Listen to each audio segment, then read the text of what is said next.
Well, we come now to our study. We're looking at the doctrine of salvation. And in this part, we are focusing on the nature of Christ's atoning work before moving on to what's actually applied to the redeemed.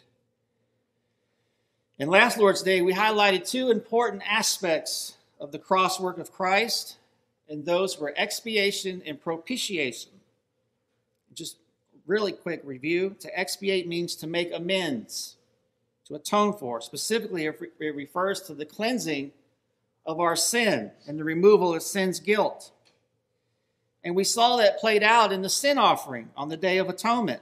Remember, after the first goat had been sacrificed for the sake of its blood, the other goat was symbolically loaded with the guilt of Israel's sins as the high priest pressed both hands onto the head of the goat and confessed those sins over the animal.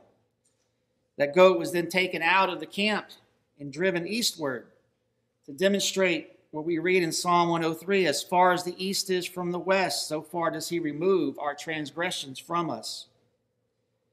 And thus we see in Christ's fulfillment of this, that the offering of himself cleanses us from our sin and removes sin's guilt.